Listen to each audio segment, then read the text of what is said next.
Hello.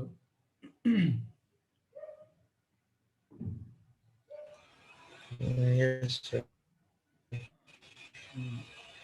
Actually वो wifi चला गया, पता नहीं क्या प्रॉब्लम है। कनेक्टेड दिखा रहा है लेकिन नेट नहीं आ रहा। मोबाइल के हॉटस्पॉट से कनेक्ट किया है, तो मे भी हो सकता है थोड़ा सा लैग करे। ठीक है। ठीक है। चलिए, हमारी बात चल रही थी कहाँ पे, ये दिखा रहे थे हम। अभी विजिबल है? हाँ सर। हमारी बात चल रही थी कि एनमॉस जो था वो लीनियर रीजन में काम करता है कब? जब गेट पे ज़्यादा वोल्टेज होती है और सोर्स पे कम होती है। ठीक। और पी मॉस कब लीनियर रीजन में काम करता है? लीनियर रीजन में ऑन होगा। और ये ऐसा होगा कब? जब सोर्स पे ज्यादा वोल्टेज होगी और गेट पे कम होगी। समझ गए? ठीक। एन मॉस की अगर हम बात करें तो दूसरा केस भी देख लेते हैं। अगर जीएस, ये वोल्टेज थ्रेशोल्ड से कम होगा, ठीक है, तो हम ये मान सकते हैं, एक थ्रेशोल्ड को हम अगर डिफाइन कर देते हैं, और गेट पे जो वोल्टेज हम देते हैं वो सोर्स के कंपैरिजन में कम होता है। तो फिलहाल हम यहाँ कंपैरिजन वगैरह नहीं देखेंगे। हमें बस मोटा मोटा पता है एक 0 वोल्ट होता है और एक 5 वोल्ट होता है, या फिर जो भी वीसीसी होता है या वीडीडी होता है। ठीक है। तो हम फिर से आते हैं यहाँ पे।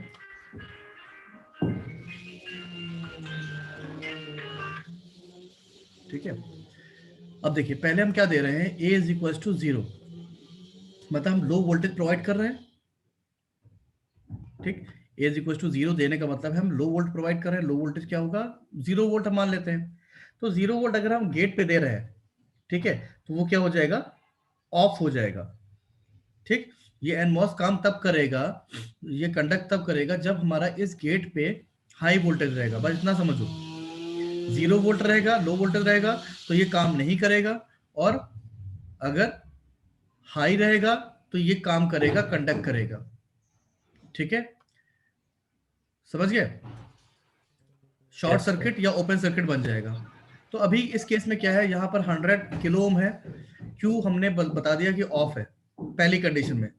क्यू ऑफ है तो इसके अक्रॉस जो रेजिस्टेंस होगा बहुत हाई रेजिस्टेंस डेवलप होगा। ठीक है। यस तो सर। लगभग लगभग मानते हैं कि बहुत हाई है, बहुत लार्ज है, 10 टू पावर 10 ओम ये जनरेट हो गया। ठीक है, क्योंकि ओपन सर्किट हो जाएगा ना उस केस में।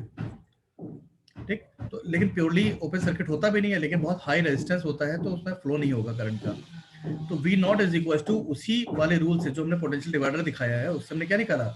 Are Q upon R Q plus 100 kilo ohm. तो 100 किलो ओम क्या होता है? 10 टू पावर 5। तो इससे लगभग क्या आ गया? सेम ही आ गया। V not is equal to, मतलब लगभग लगभग नियरली इक्वल टू वीडीडी। ठीक है। तो हम ये मान के चलेंगे कि वी नॉट पे हमारा वीडीडी आ गया, और इसको क्या बोलते हैं? हाई बोलते हैं। ठीक। फिर दूसरा केस हम लेते हैं कि अगर हमने वीडीडी पे, सॉरी, ए पे 1 दे दिया, 1 की वजह से ये कंडक्ट कर गया। कंडक्ट करने की वजह से ये क्या करेगा? बहुत ये शॉर्ट जैसा बिहेव करेगा। ठीक है ना? ये अगर स्विच क्लोज हो जाएगा तो शॉर्ट नहीं हो जाएगा। तो ये शॉर्ट जैसा बिहेव करेगा, लगभग जीरो रेजिस्टेंस। तो जीरो रेजिस्टेंस पे क्या दे देगा ये? वी नॉट इससे कनेक्ट हो जाएगा, जीरो से या ग्राउंड से। तो ये क्या हो जाएगा? V not is equal to 0। तो वहां लो आ जाएगा। क्लियर? किसी को भी प्रोसेस में अगर थोड़ी सी परेशानी हो तो बता दो। किसी को डाउट है कुछ? नहीं। अगर ये ऑपरेशन समझ में आ चुका है तो हम अगले ऑपरेशन पे चलते हैं। N MOS NAND gate. ठीक है। N MOS NAND gate.